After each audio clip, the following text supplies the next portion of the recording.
Bonjour à tous, j'espère que vous allez bien. Bienvenue dans cette nouvelle vidéo LNDJ, les niveaux du jour du jeudi 7 octobre. Rebond technique ou reprise de la tendance haussière sur les indices, c'est la grande question que on se pose tous aujourd'hui.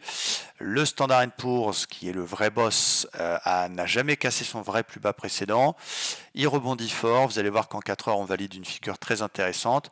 Maintenant, attention, on arrive quand même sur des obstacles importants, en l'occurrence une petite oblique qui passe par les deux tops et la moyenne mobile 50. Donc il faut vraiment s'extraire de ça pour envisager continuer ce mouvement de rebond. Ce n'est donc pas le bon timing pour acheter comme un goré maintenant, mais ça fait plaisir de voir que ça rebondit, ça tient, c'est bien pour nos actions, et ce qui me plaît, c'est qu'on valide une sorte de W, voire triple bottom, très intéressant, avec une belle sortie, belle impulsion par le haut de cette figure sur le Standard & Poor's. J'ai d'ailleurs acheté le Nasdaq hier et le Dow Jones sur un très beau trade. Je vous l'explique très vite parce qu'il va être intéressant.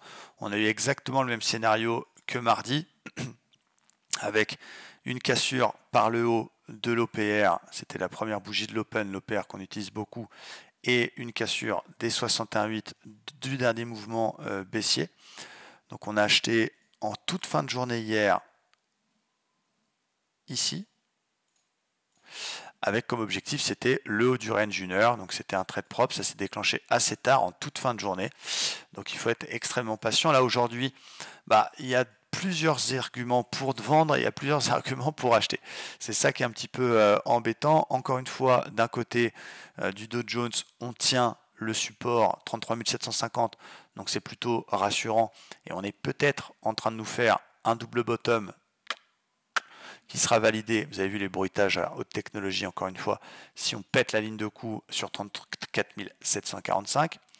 Mais de l'autre côté, on arrive sur cet obstacle à l'image de celui sur le Standard & Poor's, qui est la résistance oblique qui passe par deux tops et la moyenne mobile 50. Donc il faut faire attention, ce n'est pas le meilleur timing pour acheter. Moi, qu'est-ce que je vais attendre? On est dans un canal haussier. Désormais, on est enfermé là-dedans. Je vais enlever ça pour que ce soit plus propre pour vous. Je vais enlever la ligne de coup. Vous allez comme ça, vous allez bien voir. On a le support 750 et on a ce petit canal haussier qui a 1, 2, 3, 4, 5, 6 points de contact. Donc on n'achète pas un haut de canal. On va attendre. C'est mon plan du jour. Ici, ça cale un peu. On a peut-être un petit double top en formation. Donc attention en effet au bull trap. Mais bon, on est quand même sorti de tout ça par le haut. On a quand même chatouillé et cassé les 61,8 de toute la dernière grosse vague baissière. Donc on a essayé de s'extraire. Ping, pong, ping, paf, on casse 61,8. Donc moi j'ai plutôt un biais haussier du fait de tenir les supports. J'ai envie de payer, je ne vais pas payer sur un obstacle technique comme ça. Donc mon plan, ça va être d'attendre un repli sur le haut du canal ou du range, en tout cas 1 heure, pour essayer de payer au plus proche de cette zone ici vers les 34 300, 320. Donc ça va être mon plan. Il en a encore sous la pédale puisqu'il a pris que 0,40. Et pour éviter un bull trap et pour ne pas acheter un obstacle, je vais essayer de patienter un petit repli avant l'Open US par exemple, essayer de payer là-dessus. Premier objectif, le haut du canal. Deuxième objectif, vu qu'on a cassé 61,8, on le sait, on a une forte probabilité de retracer 100%. Donc je vais plutôt être dans cette optique-là.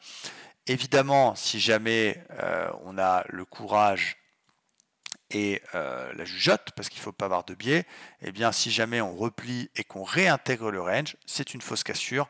La partie de ping-pong continue, on revend pour aller chercher le bas de ce range et pourquoi pas le bas du canal haussier. Bon, ça, c'est déjà un petit peu plus risqué. Il y a un troisième scénario, on peut ne pas faire de repli, on peut tout simplement s'être enfermé dans ce qu'on appelle une figure de continuation, c'est-à-dire que ça a fortement rebondi, on sait que le marché évolue par vague, et puis finalement on stagne et on casse ces espèces de petits fanions par le haut qui sont des figures de continuation, sans venir faire de throwback sur le canal, et là il va falloir y aller également. Donc voilà, plutôt un biais acheteur au vu du flux très court terme, au vu des cassures, et notamment celle du double voire triple bottom sur le Standard & Poor's qui est quand même le boss.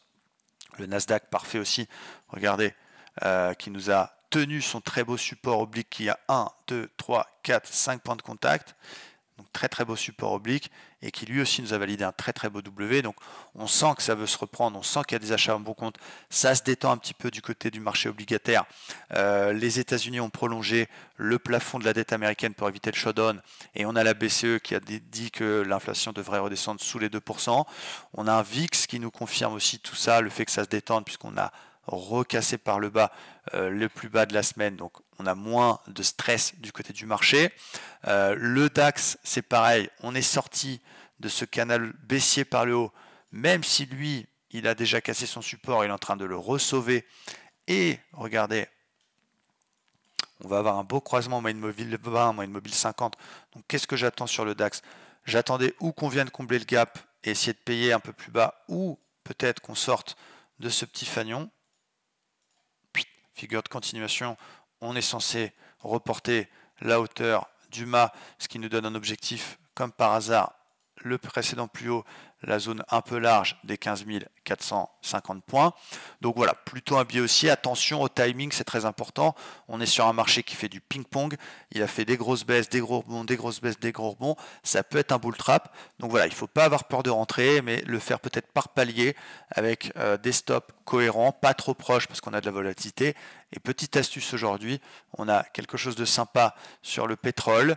Pour les plus courageux d'entre vous, l'ancien record historique qui a été une première fois le plus haut en avril 2019, le 25, le jour de mon anniversaire, deuxième fois en juillet, cassé, trop bas qu'actuel, et on est en train de faire un magnifique marteau qu'on est en train d'avaler. J'ai un petit décalage sur le pétrole parce que je ne le traite pas en intraday, je ne l'ai pas en temps réel, mais on a un avalement qui est en cours sur ce marteau. Donc pour les plus courageux, c'est un trade dangereux, mais on a un petit pétrole qui peut se tenter sur le throwback, sur le record historique, pour aller rechercher les 80 avec un stop sous la mèche. Attention, trade dangereux.